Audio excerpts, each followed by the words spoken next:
Hello, everyone.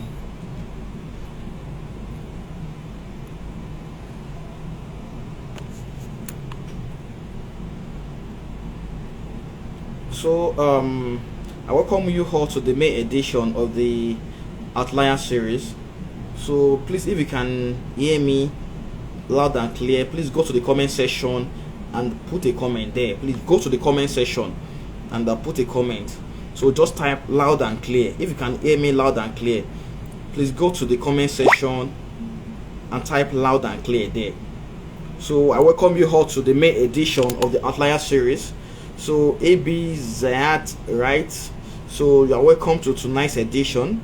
So thank you for showing up.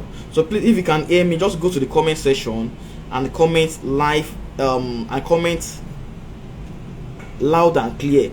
So go to the comment section and comment and write a comment, leave a comment loud and clear. So I'll be able to know if if if everybody can hear me. Okay, well, thank you very much. Thank you very much. So we are waiting for others to join. So and I'm also waiting for my honorable guest. So in few minutes we are going to start the May edition of the Outlier series. So and I'm sure, believe me, you are going to you are going to give thanks for showing up tonight, because my guest is someone who I carefully picked, and someone who is doing very great in his field. So his name is Fitz Steven, and I'm sure you are going to enjoy him to the fullest. So my during the April edition, my guest was Raymond Okpani. During the February edition, during the March edition, my guest was Fitz Steven, who is a reporter for the at the Aso Rockefeller.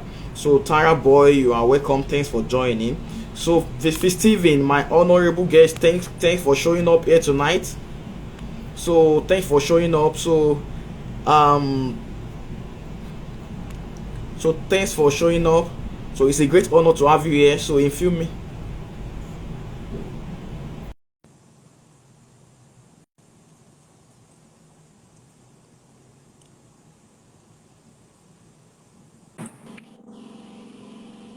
Hi, Wow, hello. wow, this is wonderful. So my organ at the top, in fact, you are looking take away. So it seems Okay, I'm so not a Nigerian. It seems I'm not a Nigerian because this skin doesn't look like a Nigerian skin at all. no, it So it's is. great having you here tonight after so Thank many years of being an online friend. So it's great seeing you here tonight. So please give me a few minutes. Let me do shout out to those that are just joining us. So All right. Tara boy, so it's good to have you here tonight. Sammy Oweye 122, it's good to have you here tonight. Dr. Olayoju Botman.ng, Martin Mario, Iju, Sammy. So all of you, thank you for showing up here tonight. Believe me, your coming here tonight is going to be of immense benefit to you all, because my guest is somebody that we handpicked. Is someone who has been impacting thousands and thousands of people on the social media space. Is someone whom I follow back to back because Steven is my boss. Like, I can admit that. So it's someone who also set my path on the digital journey. And since then, I've always been thanking God for making my path to cross his path. So my guy at the top is a graduate of the University of Ilorin, graduate of physiotherapy, and also a digital guru. My Oga is currently one of the few of the selected Nigerian to participate at the Young African Leadership Training organized by the USA government in Ghana. So he represents Nigeria in Ghana, and currently is one of the people that are in the program right now. You know, several people have been applying for this, but for him to be selected, it means it's not just an ordinary man; it's an outlier. So he's here tonight to share his story with us, to share his the pain, the sufferings, the gain, the victory, and the lies, and some of the obstacles he has faced along the line, and now is able to overcome it. So thank you here for showing up tonight. My boss, can you welcome everybody? Can you say hi to everybody? All right. Thank you so much, Kanye. This is a great opportunity for me to share. Hello, everyone. It's so good to have you join us for this particular session. I'm super looking forward to it. It's going to be really impactful. as God grants grace. And I'm glad you're a part of this. Try to stay as much as possible so you can get as much value as possible within the time that we have. So thank you, Kani. It's good to be here. All right, sir. Can you do a little introduction about yourself? Like, who are you exactly? Who is Steven? Who are you Okay, exactly? all right. So all right, great. So, yeah, so I wear different hats, but when it comes to career-wise, I'm a digital marketing professional, a growth marketing professional at the moment, and majorly what I do really is just to build people and also build companies or build organizations. So that's like that's like the major scope of what I do. So I use different means to try to build people through my writings, through my videos, my sessions. Then also go ahead and build organizations through my skills. So growth marketing majorly, but then beyond growth marketing, things around business strategy and stuff like that. But majorly growth marketing. That's what I do. It's quite encompassing. The scope of it depends on the person I'm talking to. So how far or how wide will go depends on who I'm talking to per time and what that company needs at that particular time. Yeah, so that's who Steven is in a very little nutshell. I think if I remember, the first time we met was during my service here in 2018, Yeah, in Kaduna. Then yes, we also met in 2020 when I came for the Winning Mindset yearly event. yeah. So and since then, your growth has been so rapid. It takes a passion to start something, but it takes more than a passion to still remain on that same path. 2018, I know you to be somebody who just finished service, who just started afresh in the digital world. But now you are now an household name when it comes to the digital field. So how has it been? What made you start your digital career? So what really made you to start your digital career? Despite all the numerous professions you could have started, you can be a dancer anyway, but I never see you dancing. So you can be a musician. But why do you choose the digital world? Okay, yeah. So actually, it's the story of me even choosing digital marketing is one that is big on its own because I was actually at that point where one thing with people like us that can do a lot of things is that you're not sure exactly what to do. So literally anything I put my hand to a large extent, I can get to do it in a way that is relatively excellent. So at a point in time, I wasn't sure exactly what it is that I was supposed to do. I wasn't sure. I had to try a number of things. I had to go ahead and try things around, photography, videography, graphic design, a lot of things that are still helping me right now. Things that makes me stand out when it comes to the work I do. So when I deliver work now for a client, or when I get to work with an organization, I'm able to bring a more holistic view or a more holistic idea of how things should happen to them. Not because I learned it, but because at a point when I wasn't sure exactly what to do, I had to go ahead and test things out. Is it going to be video? Is it going to be this? Is it going to be that? So I did lots of even programming, coding, and things like that, right? So I did lots of these things before I finally settled on digital marketing. And really, I settled on digital marketing because it's kind of spoke at that point. It spoke to different expressions of me. First, the part of me that wants to grow. Digital marketing was at a very core point of growth for many people, right? There are many businesses that the only thing that was missing at that time, the only thing that they need to just fix, they already have a great product, they already have a great service. The only thing missing was that only few people knew about them. Only few people knew about them. And because of that, right, they were not getting as much profit as they could get, all right? So that's what was missing. That was what was not right. So that's how I gradually delved into digital marketing. I started learning, I started, improving myself and things like that. So that was what that particular part of my journey was. It was one that came from a point of confusion, from a point of not being sure what to do, and then gradually transitioning into me actually choosing to do one thing. Yeah, that was what really happened for that. Well, that was so awesome. Yeah. So, but you studied physiotherapy. Why don't you practice in that field? You could have been, Physiology. sorry, physiology. Yes.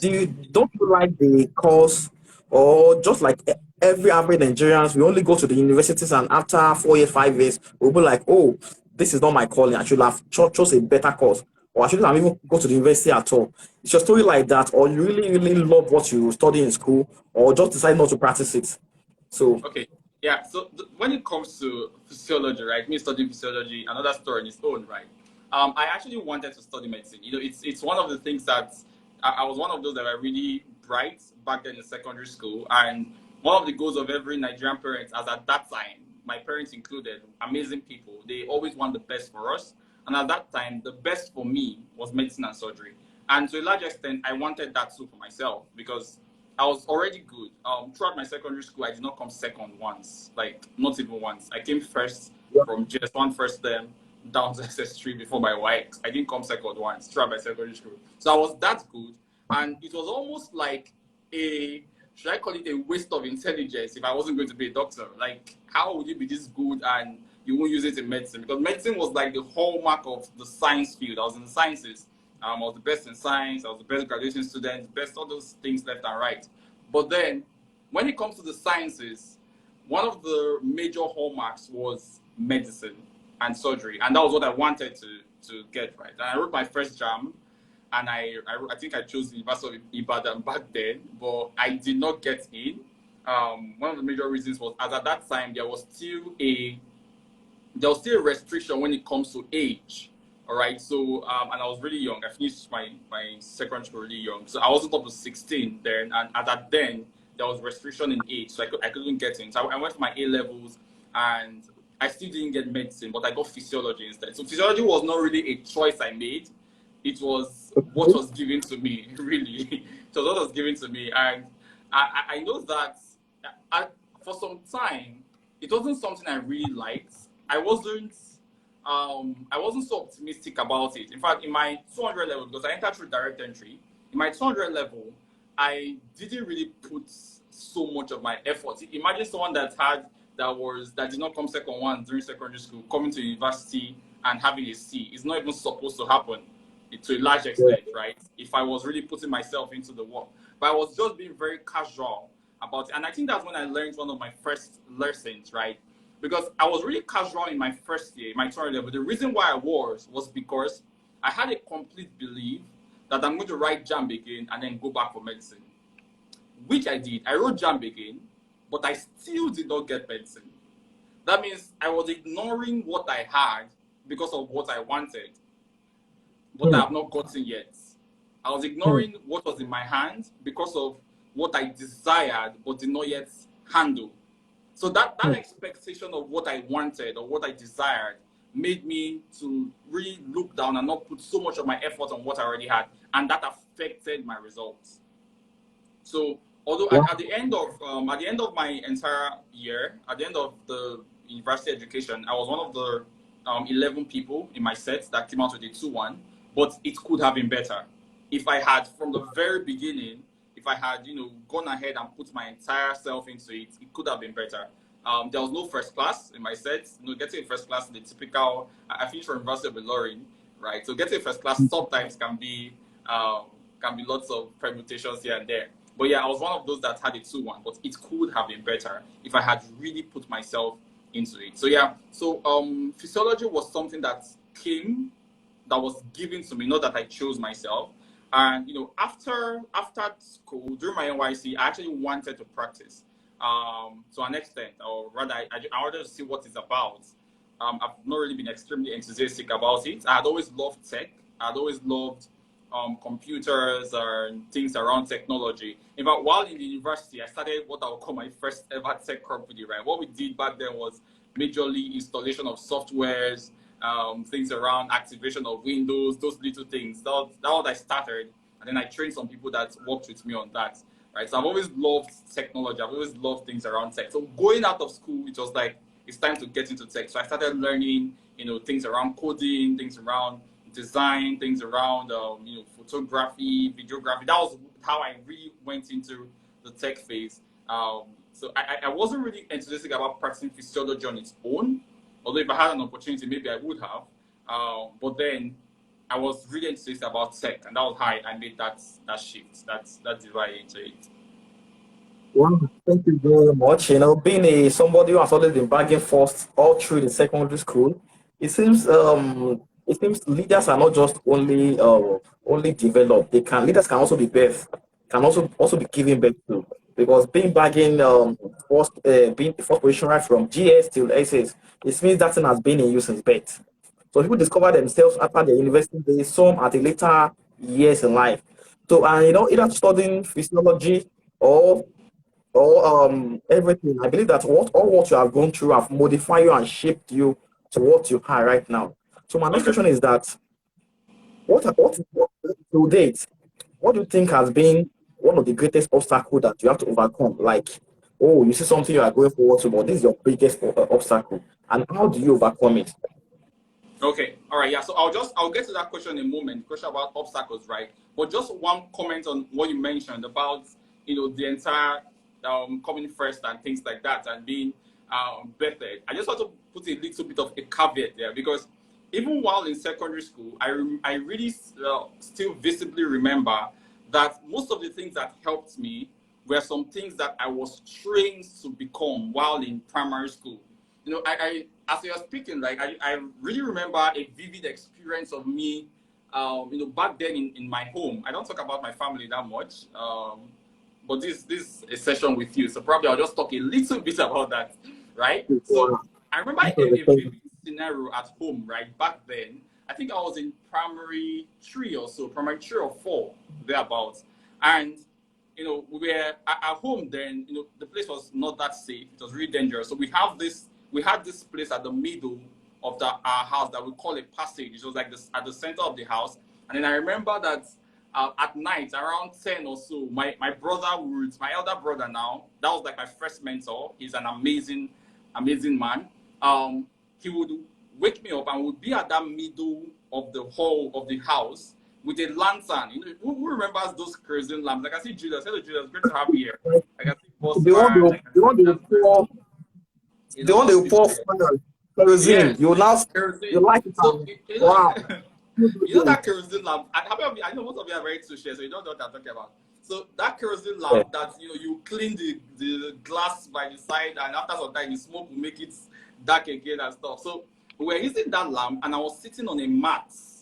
This raffia mat, right? So we had those mats that sometimes I'll have to sleep on, right? Back then.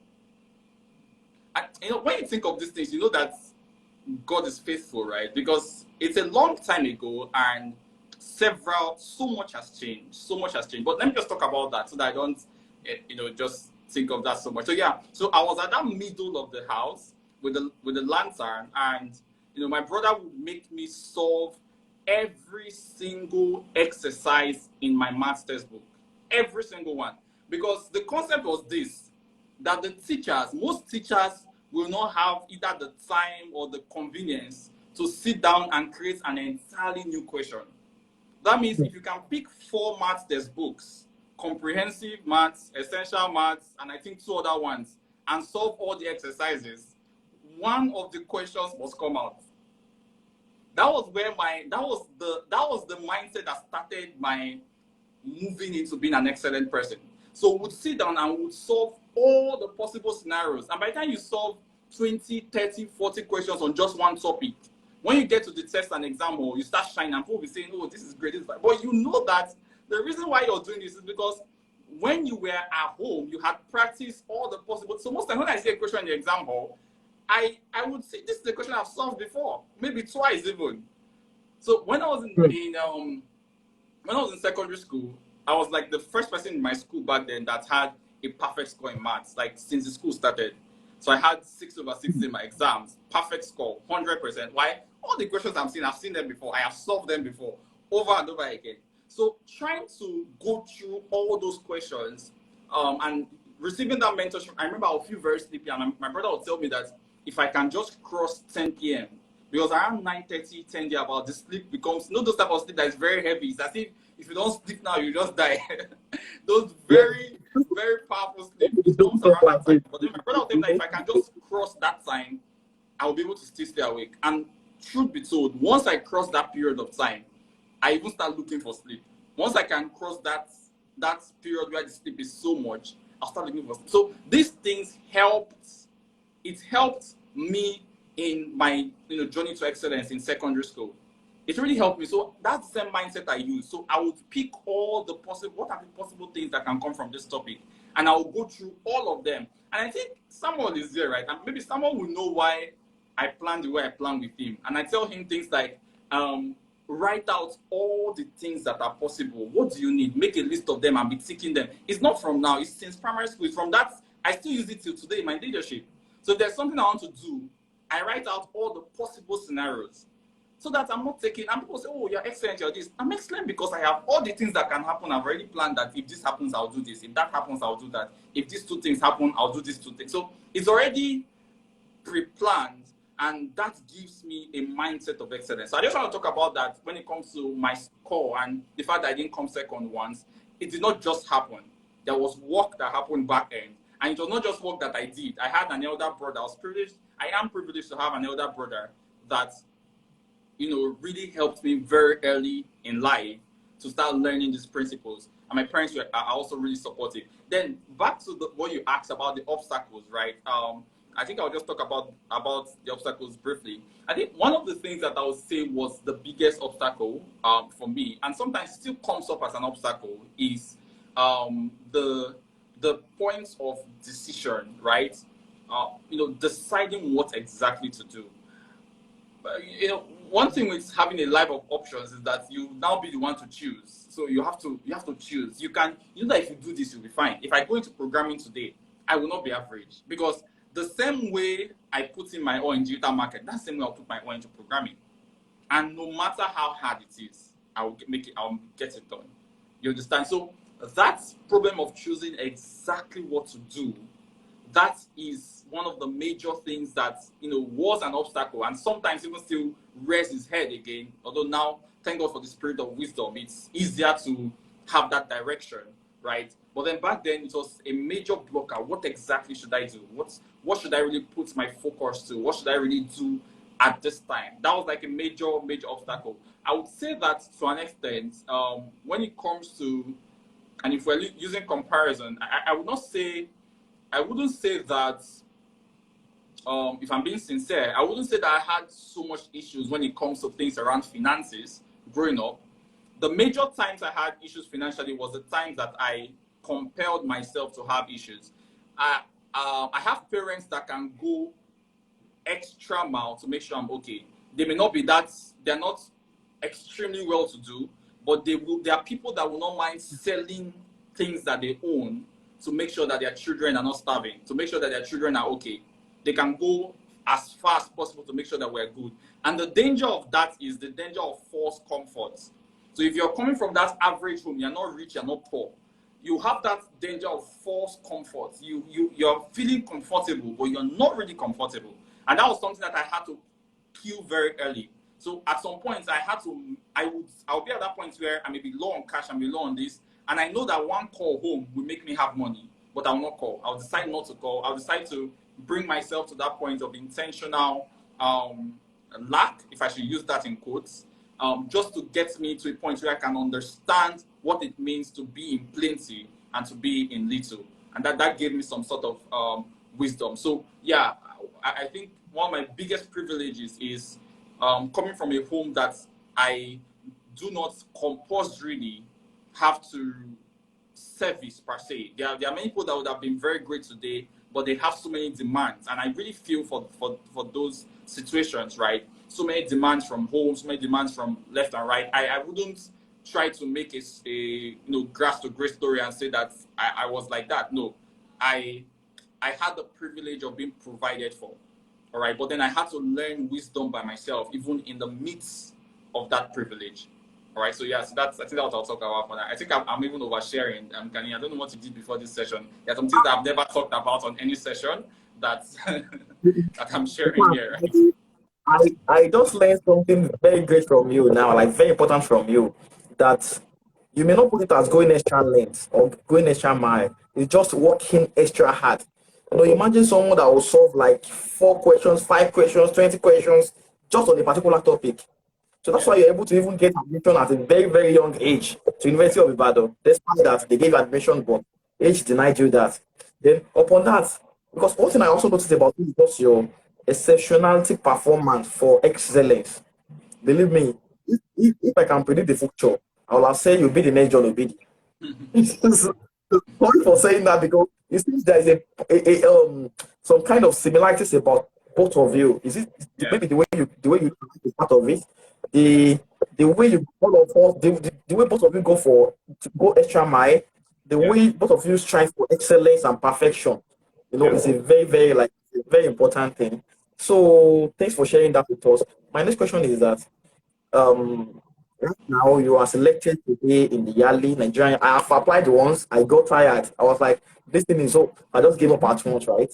Yeah. So, but I know you must have tried for several years. So, what are you doing? What are the things you do differently this time around that make you to be selected to be a Nigerian yearly in Ghana? Yeah. Okay. Yeah. So one thing that I would say just before I talk about that is, when anytime that there's a kind of rejection that happens, and this is a mindset I have, right? Um, the the rejection that happened to it's an event, and it's an event that happened to a version of me. So the best response to a rejection is the next time you want to apply, make sure you're not applying as that same version. I applied for the first time in 2018, and I would say clearly that the version of me that applied in 2018 is very different from the version that I applied in 2022 because I had improved on myself over and over and over and over again. So for application processes that are recurrent, things that happen maybe every year or every 6 months, if you really want to get it, just take a feedback. If you're rejected, that's fine. Take it as feedback. Go and work on yourself. Go and do your thing. Work on yourself, improve yourself, apply again. If you're rejected, it's still okay. Go back, work on yourself, and apply again. There is a version of you that cannot be rejected, and that's the truth. There's a version of you that cannot be rejected, and sometimes there are different factors. There are different things when it comes to the selection processes. So don't take it really personal. Don't think that it's because you're not good enough for things like that. Just see it as an opportunity to improve, right? And that was one of the things that I looked at. So I have applied twice. It's my third time that I actually got in. I've applied twice, right? And the first time I was not selected. The first time I had an amazing letter of reference from my university supervisor of my project, amazing man, Mr. Amin. And I applied, and I really, really wanted to get in, but I didn't get in. I applied in 2018, I applied in 2019. In 2020, I did not apply. 2021, I did not apply. But in 2022, I applied again. But between 2018, when I first applied, and 2022, there was a massive improvement in myself, my personal growth, my personal development, and things like that. And because of those things, added, of course, with the fact that I'm a Christian, and not just a Christian in terms of religion. I really believe that whatsoever things I get or not get has a high spiritual backing. So, coupled with the fact that there's the grace called favor that is upon me, those are the factors that came together to make sure that I have that, I got that opportunity. And I would really say that getting this opportunity now, I appreciate it more than if I had gotten it in 2018. And the reason why I'm saying this is because at this point, I'm better suited to add value. I was awarded the Yali Star of Business and Entrepreneurship in Ghana, and only one person takes that award per cohort. The Yali Star of Business and Entrepreneurship, and I got the award. Why? Because I've become someone that is now very immersed in value. That I cannot just give value as a person, but I can give value to people around me, and they can recognize that value. So it was a teamwork, but then in the team, I was able to distinguish myself in a way that I can be a person of value. So while I appreciate every single person around me, I'm also being careful to make sure that I am delivering from myself to these people so that they are not just around me, they are able to tap from me, and there's still excess remaining. I am still quality enough to give and still retain sufficiently for these people. So I think it's a growth process. I think what changed between the first time I applied and the time I got it is just growth. Growth in many ways. Growth physically, growth mentally, growth spiritually, because I know God now more than before. Growth in many ways. So these different aspects of growth came together and culminated into my getting. So that word growth is what I would say is a major factor that's made the difference when it comes to Yali. Um, I would like to ask you a very important question. No, you are in the digital space and digital space. We know ourselves more. So there are Yeah. some, things people usually post on the internet. Many average digital marketers, they saw digital space as a just make money from people, Okay, like sorry. I selling think you're courses. breaking on. I think you're breaking on. Can you come again with that, please? Okay, I was saying you are a digital Yes. marketer and also as marketer, believe that the only internet is only to make money, Yeah. only to make money. Yeah. But it's just the way you do that, like itself is very important. What you Yeah. always do is just to scale value, and value. Yeah. So some people will say $1,000 course today, $100 course tomorrow, selling this, selling that. We see them in e-commerce today, e-commerce to Yeah. marketing. So Amazon, the next time when you do it, because I've only seen you as somebody that only go to the internet to share values. Because Yeah. last thing,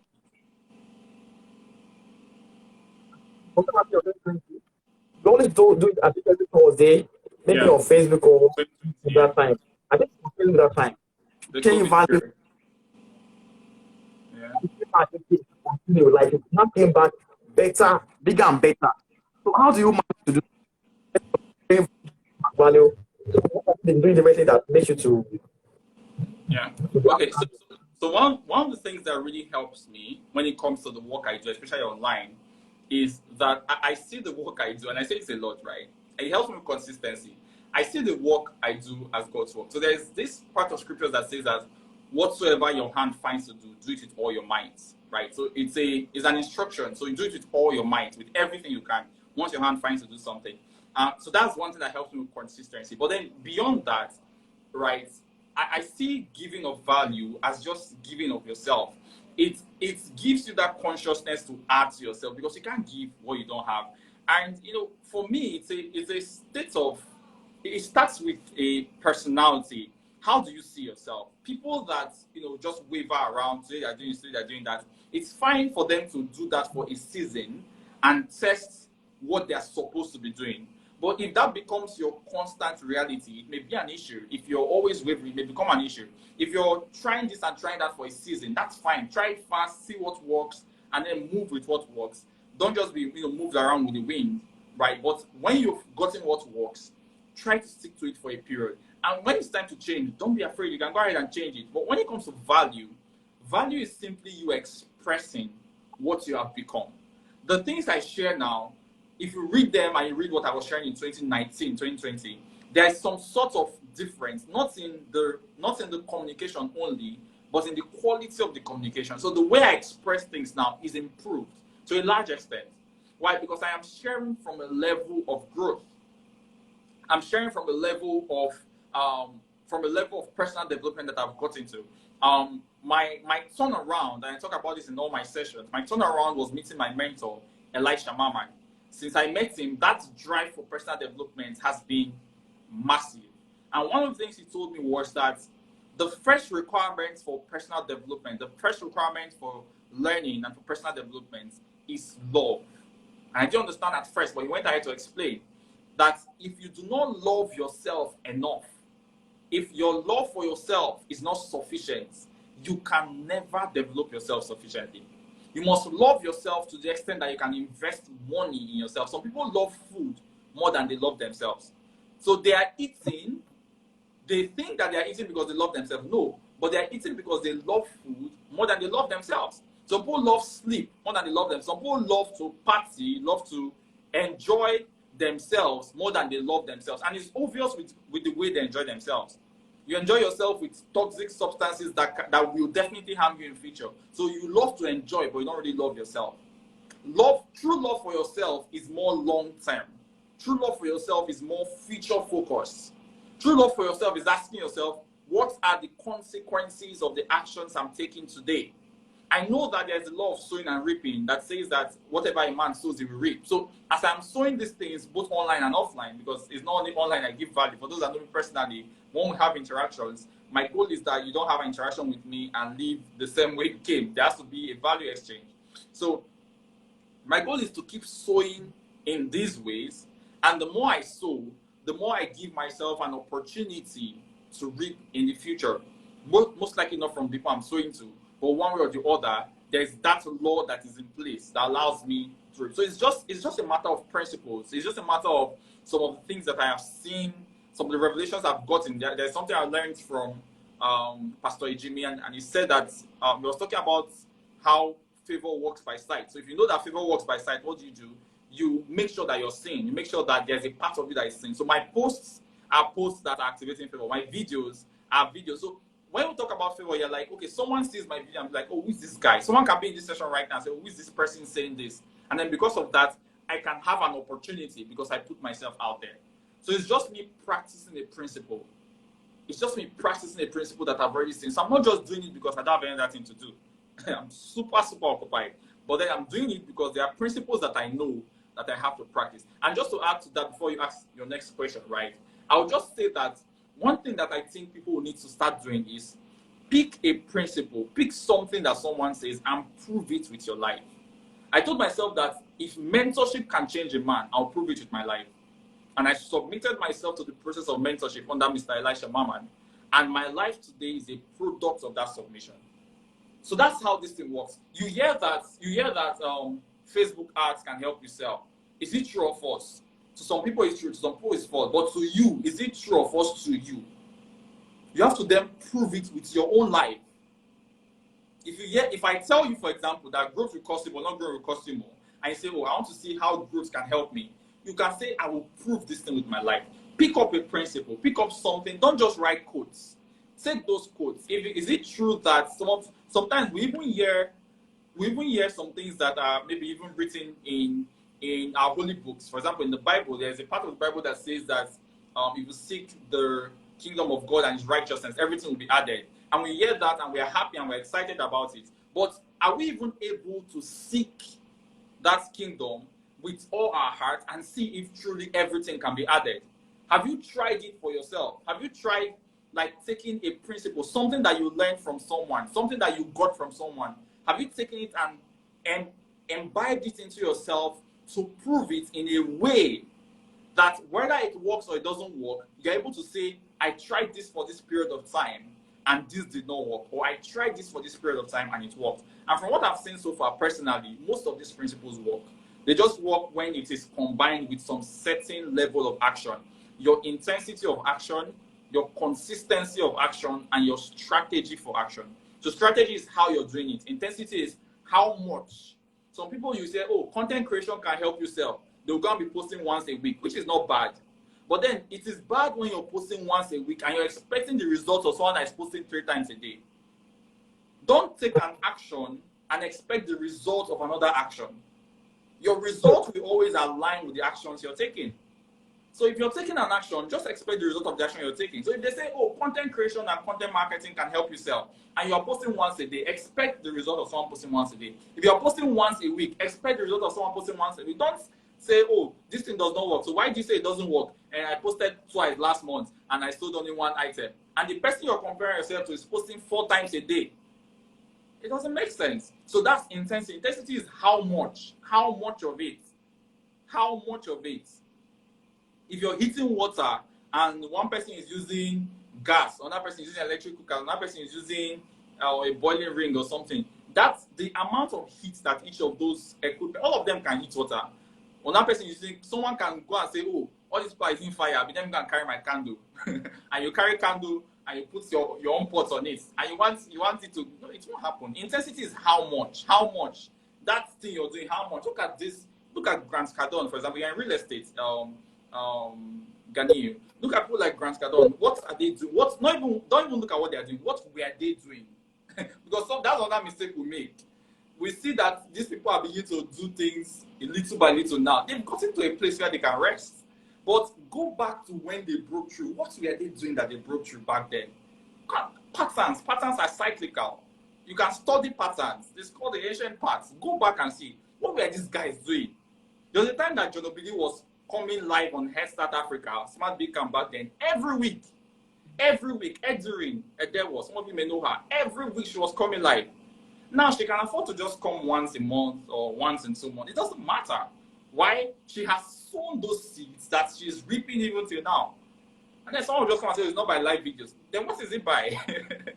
What is it by? So go and see what people were doing when they broke through. That is how you know the actions you need to take, how much of it and how long. Consistency is how long. Some of you do it for just a short time.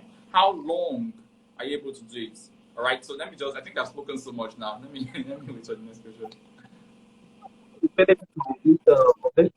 Like, is that things that you can't even share with me, like if we are together one on one, but after to share to the general public, like you know, if you are discussing with some of your friends, I think that you may not even mention, or you think these things are just normal things, but coming down to the audience, people will like go down my heart, and I am just as saying like I'm getting some. Thank you very much. So, back to the Yandi. Yeah. So some of people here tonight they don't know what Yali is all about. Please, can you share a little bit about Yali member and why people should go for it, or think they're going to gain? Because people like what is Yali, and you know, some may not even go and talk about it. So can you share a little light on it?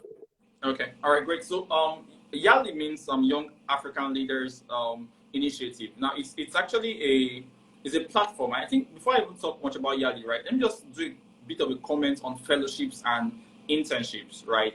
Fellowships and internships are really important for growth, especially when you're trying to grow along a particular line. Try and look out for fellowships that helps you, fellowships that help you to grow, internship opportunities that help you to grow.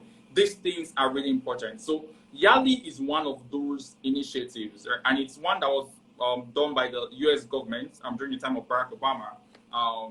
It came alongside with the Mandela Washington Fellowship, so that happens in the U.S. Now, what Yali helps to do is to raise leaders in Africa across several industries. And there are three major tracks, right? There's the business and entrepreneurship track. There's the civic leadership track. Business and entrepreneurship track. There's the civic leadership track, and then there's the public policy track. So the business and entrepreneurship track is to raise leaders in business and in entrepreneurship. So people that are into business, people that are into entrepreneurship, and even some sort of career-oriented people, but then majorly business and entrepreneurship. That's what that business and entrepreneurship track focuses on. So raise leaders in those aspects. The second one is civic leadership, things around non-governmental organizations, things around people that try to stand up for the rights of those that can't stand up for themselves. Humanitarian activities in society and things like that. Then we have public policy, which is directly related to government to a large extent, trying to put that interested in setting up policies for countries, for organizations, and things like that. Now, each of these three tracks are important to work together for the future of Africa.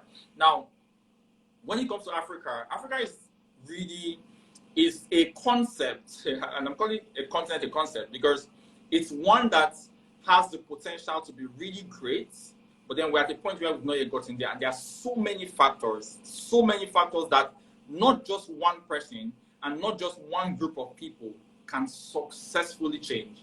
So that's why there are different tracks. So while someone is changing in business, another person is in the society, in civic leadership, another person is in government, trying to work together to make this change happen. So that's really what Yali is about. They have what is called the Yali Regional Leadership Cohorts that happens in different regions. For West Africa, where Nigeria is a part of, it happens in Accra, Ghana. And that was actually why I was in Ghana. That was in March, April. I was in Ghana for that. So that happens in Ghana. There are different cohorts. There's a cohort that's about to start that will be online.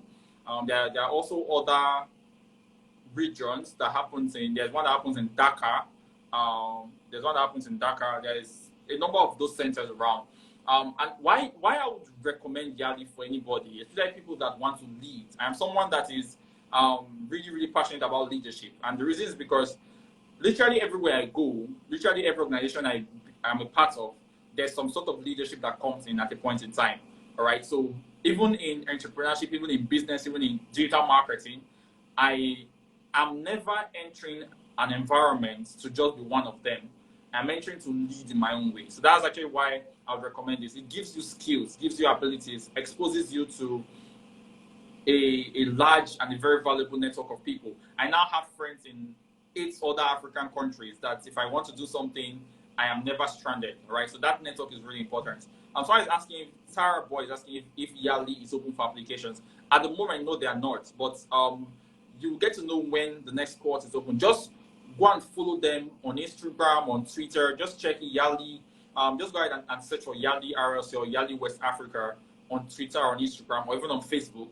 You can get to see them and you can just stay informed for when the next application process is open, and then you can get to apply. Yeah. Thank you very much. Thank you very much. We're talking about mentorship the other time. So, what has mentorship done in your life? Okay. Like, how has mentorship affect your life? Is it positively or negatively? Can you recommend someone to go on to go under mentorship, or you'll be like, no, mentorship is scam? So, what's your own idea? Okay, yeah. So one of the first things I'll say, for me, if it's my personal experience that I'll talk about, mentorship literally changed my life. Mentorship is the force that made me, like this version of Fee that you see came because I submitted to Mr. Elisha Mama. This version of Fee that you see, the confidence, the ability to speak, the getting closer to God, literally everything that changed my life came because I had a mentorship relationship with Mr. Elisha Mama. So that was it for me. But then, generally, mentorship is highly dependent on 3 major things. I'll talk about 2, and then the third one, I won't really talk much about it. So, mentorship is highly dependent on the mentor and the mentee. These are the 2 moving parts. The mentor, the mentee. So, the concept of mentorship can either be great or super terrible, depending on who the mentor is and who the mentee is. And, there are both of their attitudes towards the framework itself, the mentorship framework. So sometimes a mentorship relationship can be very terrible because of the mentee, all right? Because of how the mentee's attitude to the entire relationship and things like that. It can also be terrible maybe because of it's rare, but sometimes even if the mentor is not really either committed or things like that, it can become an issue. It's best to enter into mentorship with, to an extent, I'm someone that's really, I'm a proponent of service when it comes to mentorship. So if you're in a mentorship relationship, and especially if you're a mentee, you need to enter with that mindset of service, all right? That mindset of service. You can have role models. You can have people that you learn from. You can have people that teach you, and that's fine. But if you want to go into a very committed mentorship relationship, right? Something that is really long-term, something that it's not something that wavers after a period of time. It's not something that you learn something and that's like all. No, if it's something that is long term, you have to enter with that mindset of service, that mindset of giving. What can you give? All right. So many people enter into mentorship with what they can get, which is fine. But then beyond what you can get, what can you give? What are you able to give in this mentorship relationship? And there's always something you can give. There are 3 major things you can give. First, there's your time, there's your energy, and there is money. So these 3 things, don't just give time and energy and when money comes, decide not to give. No, there's time. You can give your time. Everybody has time. Everybody has some sort of energy. Everybody has some sort of money. It may not be so much, but you have a little of these 3 things. So in mentorship, your question is, what can you give? As a mentee especially, which of these things can you give? To what extent? To what degree? It was really that concept, that mindset that really helped me to get into mentorship. In fact, my mentorship relationship started because of service. I remember when my mentor told me that, because I came to him, he had just finished an amazing session. That was the first time I was seeing him. He had this speaking engagement, Mr. Elisha Mama, and he was just spitting fire. When you're in a hall and someone is talking, I'm like, oh my God, who is this man? Where is this person from? He was just talking, and I was like, no. The way this man is speaking, I have to speak like this one day. Like, his session was fire. And I went to meet him after that, and I told him that, sir, I would like to learn how to speak like you speak. He kept us for 9 hours. Was it 9 hours? I think from around 9 a.m. to 4, 5, 6. Yes, about 9 hours. 9 hours, and people were not ready to go home because of how powerful the session was. Nobody was ready to continue learning, continue getting value and things like that, right? and I wanted to learn how to speak. And I went to meet him when I got the opportunity about a day or so after. And I told him, sir, I want you to teach me how to speak like you speak. And then he told me something that changed my life. He said that, Fee, I will not teach you how to speak. I will teach you how to live. And then you will speak from your life. I will not teach you how to speak. Wow. I'll teach you how to live. And then you speak from your life. And that statement just opened up a new chapter for me. And that's literally what I'm doing now. Right? I may have some points what I want to talk about, but then I'm literally talking from my life. So when it comes to public speaking and things like that, public speaking is easier when you have a life. Like if you have a life to talk from, the things to talk about doesn't end. I can keep talking because I'm not lying. I'm telling you things that actually happened.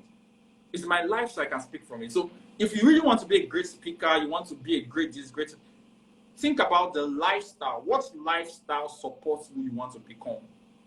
What's the lifestyle? What is the lifestyle? What is the life that powers that which you want to become? Then choose to live, choose to engage that life. When you can engage that life, speaking about it, sharing about it and things like that becomes super. So mentorship was great for me, and then I would really recommend it for people. But before you go into a mentorship relationship, make sure that you are clear about why you're entering this relationship. You have exactly what it is you want, and then you know exactly what you're willing or what you're able to give, all right, for you to learn, for you to grow, for you to be blessed from that relationship. It's very superb. I will not teach you how to speak. I will teach you how to live so that you can speak from how you live. Yeah. And coincidentally, you're lucky enough. I can proudly say, Oga Oga at the top, Elisha Mama is also my mentor. Last year, I couldn't attend the Winning Mindset yearly edition. Yeah. I was there this year's edition. I was telling him that although I only come last year and it's showing my results. But this year I will not miss it. I have to be in Kaduna. Yeah. Everything is going to take. Because if I didn't show up in Kaduna, I'm not going to show you my results. So mentorship can be as powerful as that. And believe me, you can also follow Elisha Maman at Elisha Maman. You can search for his name on any social media and you are going to see him there. So he's a father of several leaders, he's a mentor of several great young men in Nigeria. So the question I also have is that have you ever been at any low period of your time? Like I was like, oh, this is my lowest period of time. So I'm so down. Will I be back on my feet? Is it going to be the end of everything? Am I going to succeed? Am I going to fail? Oh, because I've been there. Like I have started that period as everything was just like upside down. Keep on, but no, something happened and everything come back to normal. So, what's your own scenario? How does it happen to you, and how do you come back to track? Okay, yeah. So for me, right, I think one of the times that I really got very, very frustrated was at a point when it seemed as if results were delaying. Like, I talked about putting in the work. It wasn't motivational. Truly, I work. I really work. I really, really try my best. I remember back then in Kaduna when, and if there are people from in Kaduna that knew me from then, they would literally say it in the comment box, right? I didn't have so much money for data as much as I do now. So what I used to do is I would do night plans. Those night plans that you would do for like 15 naira, 100 naira, and then they'll give you. There's one I used to like very well, Glow. Glow with 100 naira, they'll give you 1 gig.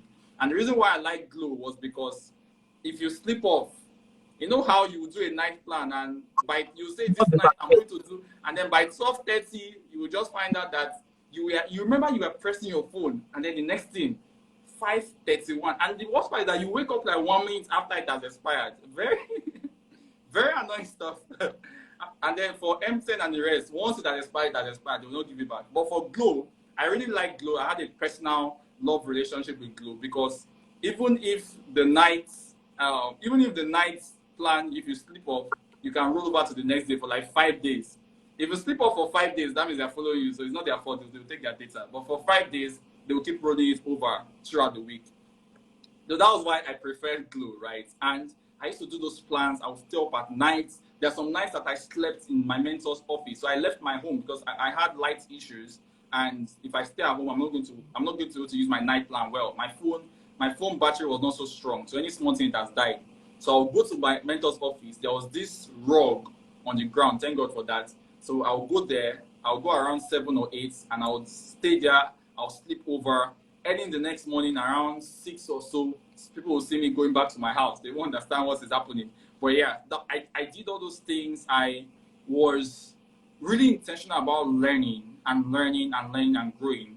But sincerely, at a point in time, especially when you put in the work, the level of results you're expecting, if it does not come, you will start getting frustrated. And I got to that point at a point when, the things you're seeing as per rewards are not matching up the efforts that you're putting in. It's not commensurate. It's not making sense. How are you working this hard and you're getting this little result? It was so frustrating back then. But I think what happened for me was that gradually I started getting trickles of the results. I started getting little indicators that this is possible. I remember when I got my first website development job of 15,000 naira. Someone was going to pay me 15,000 naira to design a website. Oh my God. I was so happy. I was like, what? 15K? Oh my God. I was so happy to design that website. I did it with all my heart. And the first website I designed was my mentor's website. And I did a very terrible job back then, but he was even encouraging me. When I think about that website now, I'm like, that website was rubbish. But he was encouraging me and it helped me to improve and to grow. And I designed the current version of his website, which is far better than that. But that was how I learned. And I got 15K for website design. The next time I got, I think, 35K. Then I got 70K for an e-commerce website. 70,000 naira. I was like, no, I've made it. 70K. The smiles on my face that week when I was going everywhere. I was like, nah, this is it. This is fine. Then we got to a time where if you don't have up to 150K, I can't even design a website for you. We can't have a conversation. So what I said is, I'll ask you, what's your minimum budget? 150K. Then we can talk. I may not take the job, but we can talk. And that was when my results were beginning to then go out step by step. So I did website design for a while, right, as my major service while still growing in digital marketing. And that's something that some of you may need to do. Sometimes the skill that will pay you is not the skill that, like, you can use a skill to fund the skill you want. So there is a skill that you need for when you're still learning, when you're still growing. You can look for something else and be doing. Don't say that because this is what you want to do, you will leave it. No. You can look for something else that can help you at least have something to eat, have something for data, have something for your basic needs. Website design skill was that skill for me. I still design websites today, but not as a major service. Probably if you have $500,000 naira, if you have $1,000, 610K thereabouts, maybe we can have a conversation. But that's not like the major service right now.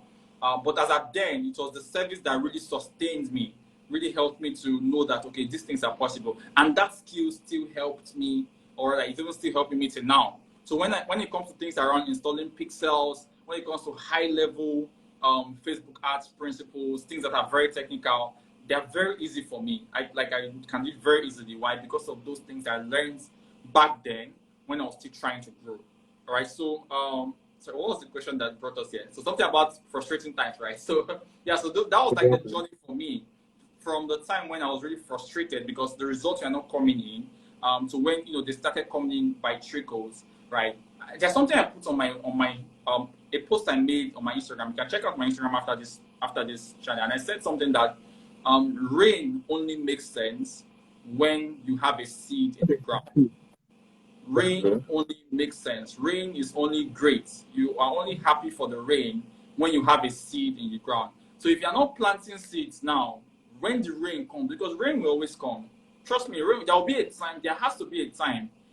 The principles of life are not that harsh. There will be a time. If you can continue sowing seeds in a very well-directed way, there will be a time when there will be a bloom. All right. So when that time comes, if you have seeds in the ground, those seeds will flourish. So that's it.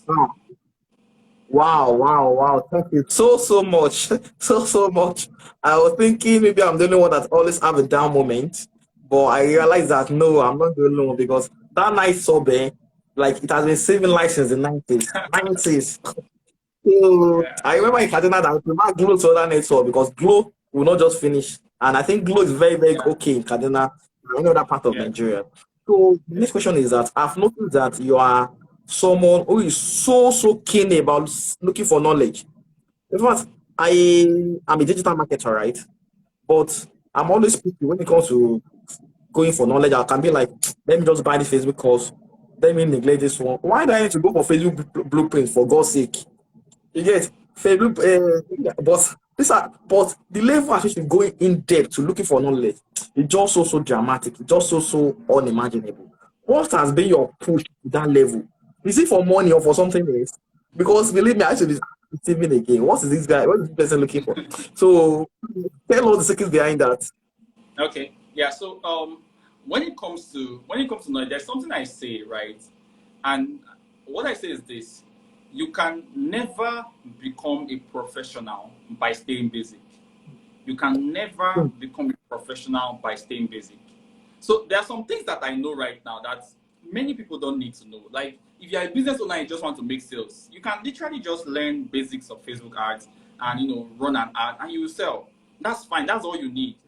But if you want to call yourself a digital marketing professional, you cannot be knowing what every business owner knows. If let's say I don't know who knows how to run ads very well. If someone that is super good, let's say maybe Niger Branchie, for example, she I think she's good in ads, or probably someone that is really big that is making money through ads. If someone like that can come to me and there's nothing that I know more than the person in ads, there's an issue there. We can't know the same thing.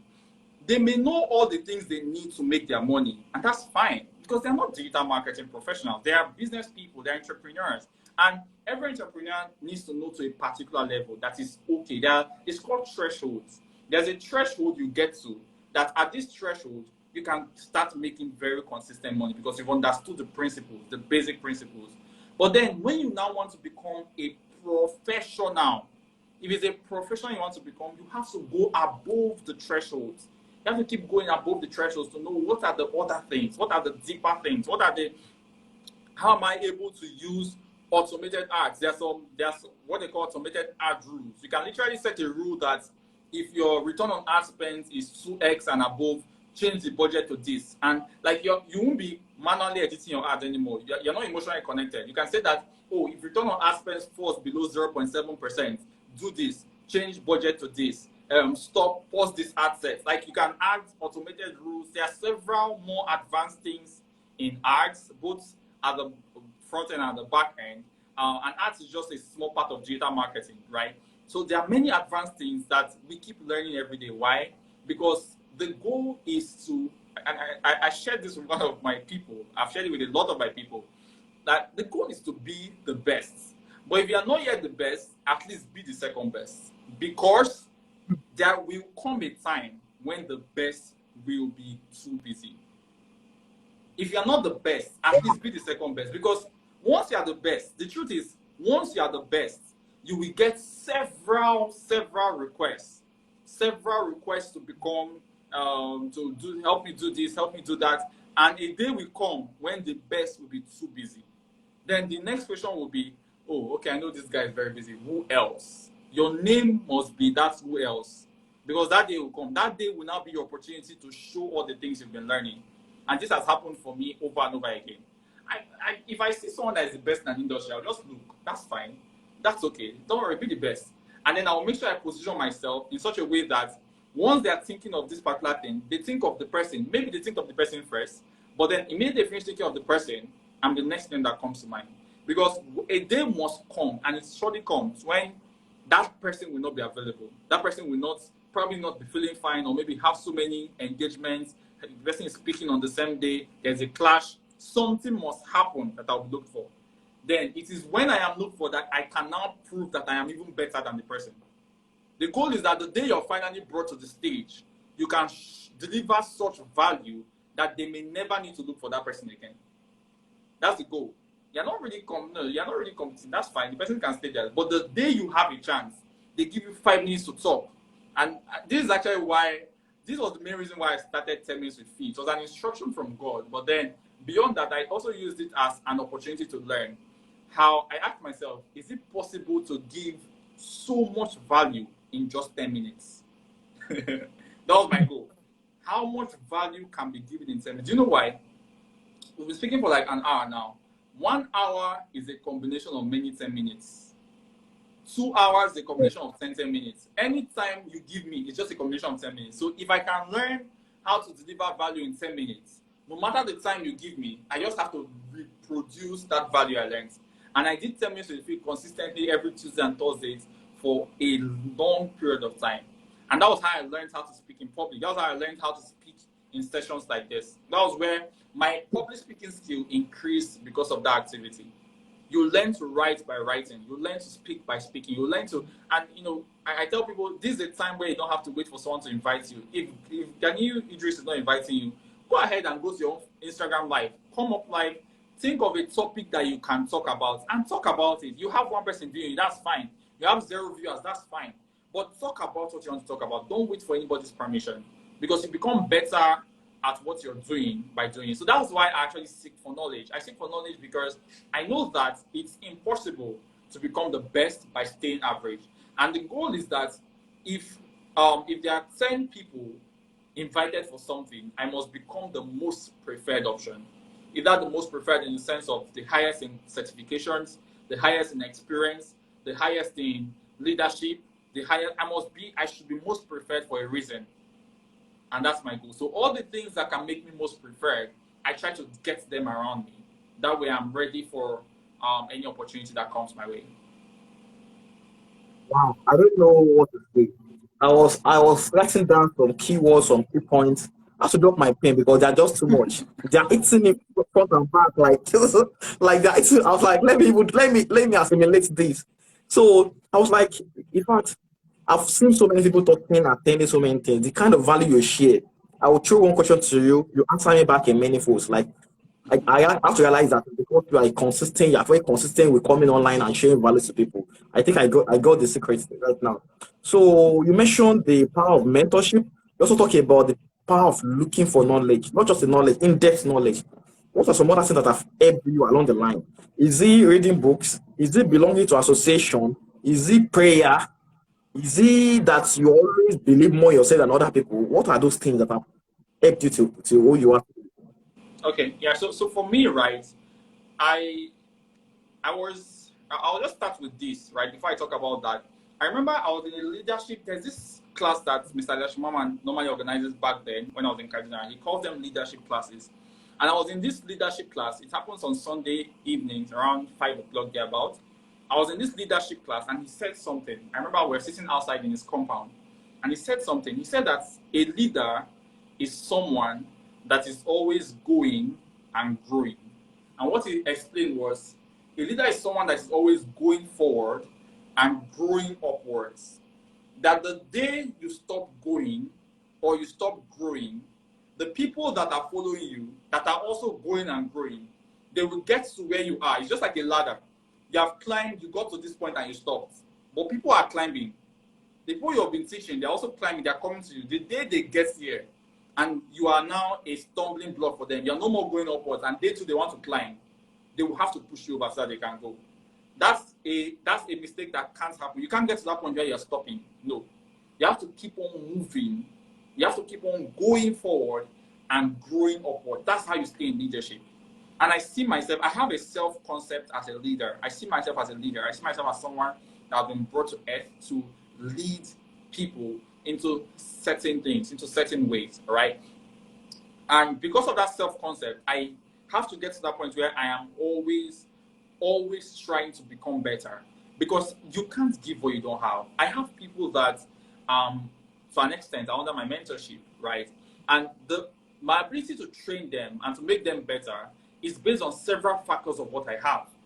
You can't give what you don't have. So I have to keep on getting as much as possible. But there's a particular principle that really fuels my seeking for knowledge. I'll talk about that principle, then I'll talk about how I seek for knowledge, and then we'll very come to an end. So that principle is a principle that I read in the Bible. It started with the story of a master that was going to travel to a far place. and he called his servants and he gave them what is called talents. It's also called gold. So gold is like money, right? Or talents is like money back then. So he gave the first servant 5 talents or 5 pieces of gold, the first servant. The second servant, he called the second servant and gave him 2 pieces of gold. And the last servant, he gave him 1 piece of gold. The person he gave 5 went ahead and traded with that 5 pieces of gold and got 5 more. The person that he gave 2 went ahead and did trade, did business with the 2 gold, and he got 2 more. He now has 4. The person that he gave 1 said he's not going to do anything. He went and dug a hole. He buried that 1 talent inside that hole. So when the master came back, he came and said, oh, come and give account of the things I gave you.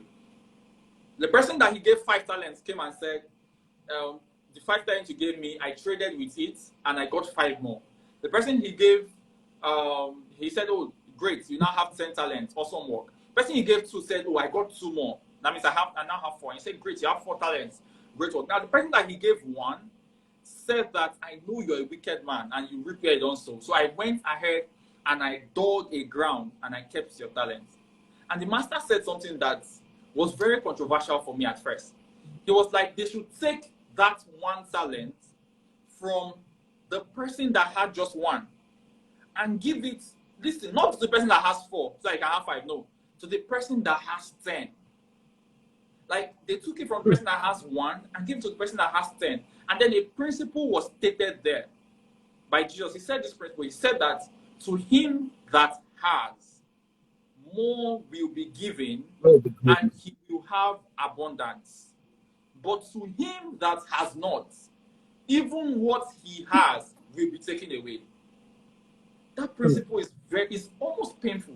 How would you see someone that has 1 and you take the 1 talent the person has, and it's not like you're even giving it to the person that has 4. No, you're giving it to the person that already has 10. It's not fair. But it's a principle. Not all principles are fair. And I say principles are not emotional. It's just the truth. It's how it works. So what happens is, to him that has, more will be given, and you will have abundance. But to him that has not, even what he has, that means it's not true that he has not. He has something. It's not that he don't recognize what he had. How do you say him that has not, you take what he has? That means he had something. That means that's why you can take something from him. So what he has will be taken away from him and given to someone that recognizes what he has. It is a principle. So knowing that principle, what I do is I try to get as much as I can, because I know that the more I have, the more I will have. The more I have, the more will be added to what I have. That's why, when my first flight was sponsored by my mentor, Elisha Mama, we're going from Port Harcourt back to Kaduna. I remember when I was going to Kaduna from Kaduna to Port Harcourt, I remember I got to Port Harcourt around 1 a.m. in the night, because I used bus that time. That was like my last time of using bus for a long journey. Very, very scary journey. I got to Port Harcourt around 1 o'clock. I couldn't go anywhere. Port Harcourt is those of you that know River State and Port Harcourt, there are a lot of guns everywhere. It's a very rough place. And I was with my laptop, I was with my phone. There's no way I was going. Even the people that were supposed to come and pick me, we agreed that it's best I stay in the park. So I slept in the park that day. I'll never forget. I slept in that park, mosquitoes, anything you can think about. I could not even sleep. How will you sleep in the park? I couldn't sleep. I was just awake. I would do this, because if you sleep anyhow, you can wake up and something you had, you will have not again. You won't have it anymore, right? So I was awake all night. But that night, in the middle of the night, around 3 a.m. or 4 a.m., I made that decision. I told myself that this would be the last time I would use a car or a bus for a very long journey. I didn't have so much back then. I didn't really have so much of a choice. But I made that decision, and sincerely, before God and man, that was the last time. Next time I was going to go back from Port Harcourt to Kaduna, that was when I had my first ever flight, right? It was sponsored by my mentor. And after that, I had 2 other flights sponsored by Facebook Nigeria. And then I was then able to start sponsoring my own flights. But then that's a principle of someone that has. Now that I am able to sponsor my flights, that's when someone wants to sponsor it for me. I was recently sponsored by the United States government, fully sponsored in all things. Can I sponsor my own flight? Of course I can. But then it's a principle. To him that has, more will be given. But to him that has not, even what he has will be taken away. So that's the principle that sponsors my desire and my passion and my drive to have as much as I can. Because the more I have, the more I will have. And then just to put a bit of a context to this, one thing that makes people to stay stagnant when it comes to seeking for knowledge is that they learn haphazardly. They just get up and they start learning. They'll just see a course that has a powerful copywriting. If you take this course, in the next 3 months, you become the best in your league. You buy a car for your mom, you buy your father a house, and then you have 2 children. And they'll just rush ahead and go and buy that course because the copy is powerful. No, it doesn't work that way. You don't learn emotionally. You ask yourself, what do I need at this time for my next level? What is your gap? It's called a gap. I call it a gap. Analyze your gap. What is your gap? If it's financial intelligence you need now, or financial management you need in your business, you don't need to be learning something on marketing because you end up selling more, you make more money, and you still mismanage it. Go and look for a course on record keeping, on financial management, and take that course. If what you need right now is a course on advertising because you know that you have a great product, but you are not reaching sufficient people, go and take a course on ads. Don't start with the course, start with your need. That's how I learned. I learned based on what do I need to know at this time? What's the next level of this thing I need to know at this time? That way, you're learning more strategically. You're not just learning. People can hardly convince me with ads that just pop up on my screen. I must be searching for that information. If I'm looking for that information and I see an ad about that information, then I can go ahead and buy the course. Then I can go ahead and pay for the knowledge. But it has to be in line with what I need at this time. This is how you grow circumspectly. You're not just growing left, right, and center in a scattered way. Yeah. Wow, this is more than a series. It's a master class. It is a master class. Because I said, do you have some associations that you belong to? Do you have some people you follow on social media, or do you have some special prayer you used to do, or something related to that? Or maybe you usually read books. What are the thing that's also been adding value to your life? Okay. All right. Yeah. Thank you. So one of the things I would say is this is a growth process for everybody. It's a growth process, and one thing with growth processes is that you are limited by your lowest area of growth. I'll explain. You are limited by your lowest area of growth. What I mean is this. If you have grown so much financially, you've learned how to make money, you've learned how to multiply money, you've learned how to grow money. Now you're making plenty of money. But then your growth when it comes to your personal life or your moral values is very low. What happens is that your financial growth will come down to the level of your morality. So you'll be using that money for parties, for clubs, for things like that. Not that they are bad in themselves. Of course, they're not so great, but not that they're bad in themselves. But that money can't stay because you're unable to grow in that morality. If you have grown in one area and then the part where you need to grow, where you lack is spiritual growth, you can be buffeted with all sorts of issues that are beyond the natural. Why? Because you've not grown in your spiritual, you have not grown spiritually. If you have grown in one area and you refuse to grow in another area, that area that you're refusing to grow will be your limitation as you go ahead. So as you grow, the first thing is try to grow in a balanced way. Your health, your finances, family, faith, lifestyle. Try to make sure that every single part of this, no one is suffering. Because whatever is suffering now will be what will limit you in the future. That's just what it is. So yeah, so for me, when it comes to associations and then books and things like that, first of all, like I said, it depends on what I'm looking for at the time. But then there are people that I follow online. First is my mentor, Elisha Maman. I follow him both offline and online. I'm a member of the Head Start Africa community on Facebook. Amazing group. You should be a part of it. I'm also a member of the Winning Mindset community. I actually lead the team, the global team. You should be a part of the Winning Mindset community. So you can check out Head Start Africa on Facebook. Amazing community. I follow the founder also, John Obidi. I like his thought processes. He's really instructive in most of the things that he shares, right? And I've gotten value, so much value from him. He actually taught me a lot about the way I write. I talk about this most times.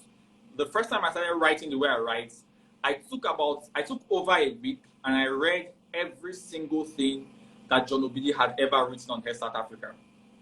I sat down, everything, I read it word for word. And I was reading not just what he was writing, I was reading how he was writing it. I was observing the structure. How was he writing? Where did he start from? Where did this come in? So I was studying his writing. Then I started writing. And one day I saw a comment on one of my posts that, oh, you write like John Obidi. I'm like, of course, you have to see this because I know how I learned, right? So I learned in that way, and because of that, I was able to bring that up and put it into my own delivery, right? So yeah, so I follow him. So I've talked about my mentor. There are also different books I read. The most powerful book I read is the Bible. But then there are other books that have helped me. For finances, there's The Richest Man in Babylon. Amazing book. I'm just trying to check my bookshelf just to see if there are some that I can recommend. For sales, there's Psychology of Selling. Amazing book also. There's Psychology of Selling. Really great book. But Richest Man in Babylon is super, super, super good when it comes to finances. For growth generally, I would really recommend No Excuses by Brian Tracy. No Excuses by Brian Tracy. I also recommend The 7 Habits of Highly Effective People, all right, by Stephen Covey. Amazing book, amazing book. So go ahead and get those books. Be a part of these communities. Inside of these communities, you'll get to know about other communities. So there's Ingressive for Good, especially for skilled people. There's Nabeng is amazing. So there's Ingressive for Good. There are great channels on YouTube that you can also get to follow. I'm also on YouTube myself, and I put out content there every single week. So you can go and search for Feast on YouTube and watch like a long form video of the things I do. So these are just some things that you can go ahead and get started with. And as time goes on, you get to learn and grow. Oh, thank you very much. Thank you very much. I can see that the comment section is just bubbling. It's just bubbling so much. So I would like to ask, this is just like 2-in-1 question. So I want you to answer the question altogether. Number one is just that, is there anything called luck? Some people will be like, oh, this guy is performing so well, writing so well, showing up every time. Maybe it's lucky. Maybe it's just comfortable. Maybe it's making money. Maybe God just makes faster his own success than others. Maybe he comes from a very good background, something like that. So is there anything called luck? And secondly, what advice can you give to every Nigerian youth? Because it seems that there are some particular, should I call it privilege? There's some particular discrete knowledge or attitudes the outliers have that average Nigerian does not have in general. That's why they see some people like, oh, they are so lucky, they are very fortunate, they are this and that. So is it that there are some things that you do differently? So apart from that, what do you think you can give to average Nigerians and advice? So the first question is just that, is there anything called luck? Second, what advice can you give to average Nigerians for them to always be at their peak? The advice you think has helped you the most? Okay. All right, great. So when it comes to luck, I personally truly believe that there's a part of my success story that is totally not dependent on the things I have done. I believe that there are some results I have gotten that are highly backed by an unseen force. For me personally, that force is God, right? So that concept of luck is one that I can say people used to describe what they don't understand. And it's not everything that you can understand. In my journey, I know the things that I did. I know the things that I did not do. There are some things that happened that I would never say that I directly influenced this. I really, really, really know that this was just help from God. This was literally help from God. So I am a man that has been helped. I am someone that would say I have really enjoyed help. I've enjoyed favor both from God and from men. So yes, there is that aspect of my growth and of my journey that is not me. Totally not me. But I have also noticed that that part increases when you do the part that is you. So, for example, praying is you. So trying to draw closer to God is you. Trying to become skillful so that when you get an opportunity, you don't misuse it is you. So there are some things that is up to you. The more you do the things that are up to you, the more the factor that people refer to as luck seems to be working more. I personally call it grace, right? I personally call it grace. So grace is just an unseen force that backs whatever it is that I do.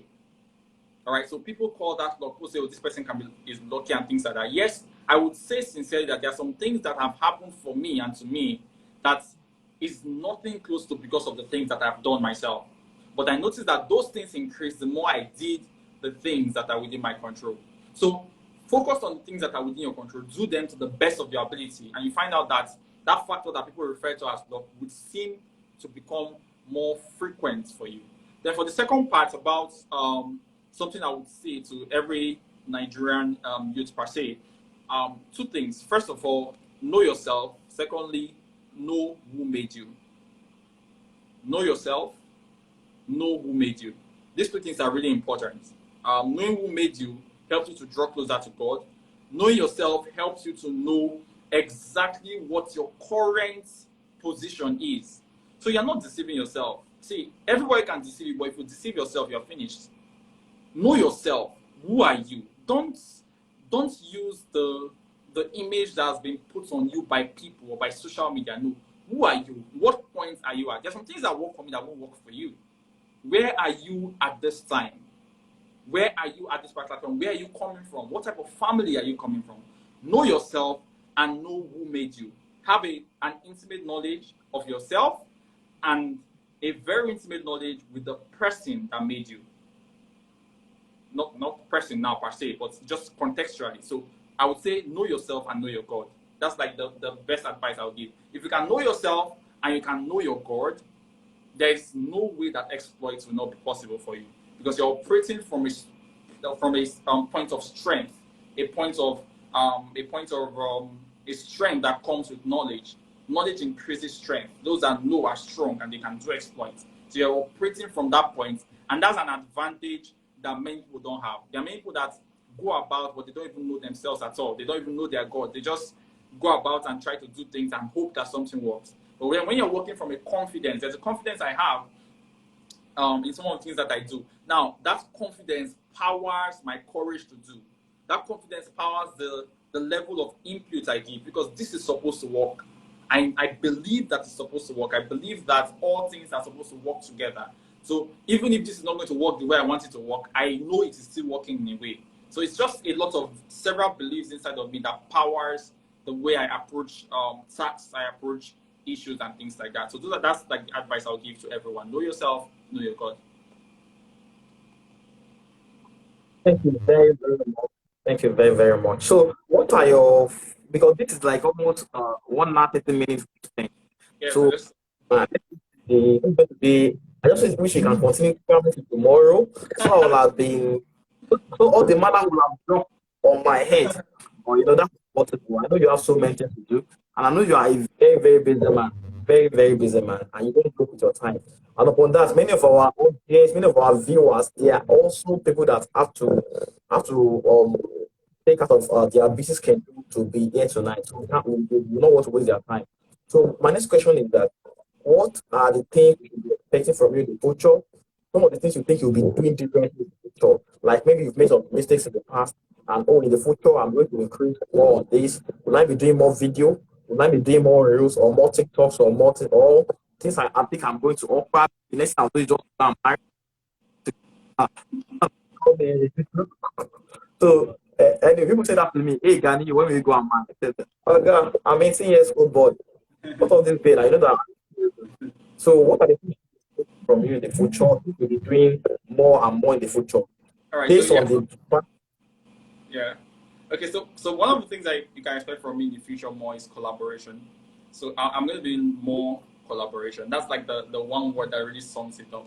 So I there's this part of scriptures that says that one will chase 1,000 and two will chase 10,000, right? So one person is able to chase 1,000. That means achieve the result of 1,000. Why two people, when they come together, can achieve the result of 10,000? That's like normally two people is also be 2,000, but that multiplier effect when there's a togetherness makes it more than 2,000, makes it 10,000. So there's a 10x. Collaboration is a force, is a 10x force. And one of the reasons why sometimes before I say what I will do, I tell you there's a principle. There's always a principle that backs my action. So one chase 1,000, two chase 10,000. That is a principle, and it's that principle I'm using to go into the business of collaboration. So I have an expectation. So I'll be collaborating more in future with people, and that will start unveiling as time goes on, both on my page and in several other ways. But collaboration is a force that I will explore. And just to add to that collaboration factor, I just want to say that when people think about that one which is 1,000 and two which is 10,000, they almost immediately go to the point of two which is 10,000. Before two chase 10,000, one was chasing 1,000. Don't go and you are not chasing anything. You now want to start collaborating. You say, "Oh, I sent my friend Madam Landedi is here. Amazing. Madam Landedi is someone that has helped my life. In fact, my stay in Lagos at the moment is one that has been made very comfortable because Mercy is in Lagos. So yeah, even where I'm staying at the moment and things like that, she was the one that facilitated all those, right? And she's someone I'm very much grateful to. And I can't, someone will now go and meet Madam Landedi and say, "Oh, I want us to do this. Please come on my live session, come and do this and stuff." And you have not chased anyone. You want two of you to chase 10,000, but you yourself, you've not done anything. So before you start seeking collaboration, try to chase 1,000. Try to grow to a point where when you're looking for another person, the person knows that, oh, this person has also put in some work. So before you look for collaboration is great, but before you look for two that will chase 10,000, please be a one that is chasing 1,000 first. All right. So collaboration makes more sense when one is chasing 1,000. If one is chasing 1,000, another one is chasing 1,000, and those two come together, that is when they can chase 10,000. All right. So yeah, that's the side point I wanted to put for collaboration. One which is 1,000, two which is 10,000. But before two can chase 10,000, one must be chasing 1,000. Don't be a one that is not chasing anything and try to look for collaboration. It will not work anything, but collaboration is amazing, and that's one of the things I'll be doing more. Yeah. All right, thank you very much. So shout out to Madam Landlady and shout out to my humble guy at the top, Raymond Okpani. So one should not be lazy. One should put on all these efforts because people always see collaboration as a practical this thing. It should be of more of mutualism. Yes. Bring one, I bring my. I contribute this, you contribute that because my own strength may be your own weakness. Your own weakness may be my own strength. Let's just come together to pursue the goal in togetherness. So give us one word and one word for the night, one word for the night. So we'll be drinking water on that till the next.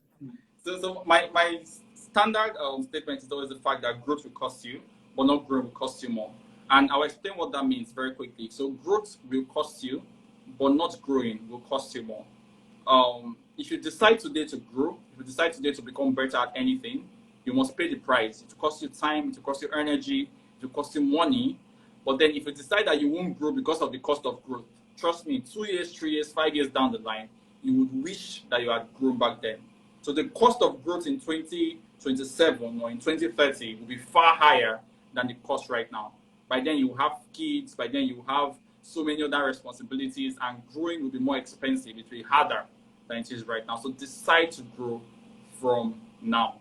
Growth will cost you, but not growing will cost you more. Thank you so much. I can see Favor, amazing young lady. Favor is a yardy person. She's just commenting like this thing. She's a very big girl. You will see Favor, you can bill her. Wow. She has plenty money. Favor Okole, plenty money. Then Madam Lady, great to have you. I can see Raymond. Plenty of my people joined in, so I was able to greet all of you at the beginning because I was in the spirit. But yeah, now that I'm done, I'm trying to see if I can see your comments. I'm not seeing so much, but thank you so much, everyone that joined in. Thank you so much. Please go ahead and follow Digital Realtor on Instagram. You get more of these sessions. He has these sessions with different kinds of people, so you get more value beyond from me. You get value from other people. So follow him on Instagram right now, and just immerse yourself in conversations that help you grow. Well, thank you everyone that was able to join today. I saw many of you, and I'm super grateful that you took out time to listen to this session, and I hope that you got value. Oh, thank you very much, my Hoga at the top, Steven. Believe me, you have been a load of motivation to me from back to back. You are very, very different from the majority, and that's what makes you to be an outlier. In the future, I see you as somebody who will not be who will not be a changer to its immediate environment, but to the entire country, to the entire continent, and to the entire world in general. Thank you very much. May Almighty God continue to be with you, to guide you, and to make you prosperous. Thank So you. may you always be somebody that will always be looking towards, longing towards, so and always want to learn or want to gain one or two things from. Thank you very much for gracing tonight's edition, and Thank you thank for you for having being me. an outline. Thank you for being different despite all the odds that average Nigerian faces. Because believe me, there's thousands of excuses that will make you not to be yourself. But Yeah. thank you for not giving up. Thank you for going beyond and above the odds of above the Nigerian odds. So thank you and thank you. Thanks everybody that showed up tonight. So and let's watch out for the next month edition. This is May. May is after May is June. Okay, let's watch out for the June edition of the Outlier series where I will bring in somebody who is also an outlier. So thank you very much and have a great night. All So right. if you enjoyed this session, please go back to the replay and anything you learn from this thing. So anything, if you enjoyed this session, please go back to the replay of this edition and go and comment on the thing you learned from this same session. The same thing you learn, if you learn about mentorship, anything you learn, anything you are able to benefit from here, please go back to the replay session and put it there that these are the things I learned from here. These are things that I think is going to better my life for attending this series. So thank you, Rema Bani, thank you, Miss Favor, Okole, and thanks to everybody who show up here tonight. So I'm so much grateful. So see you at the next edition of the Outlier series.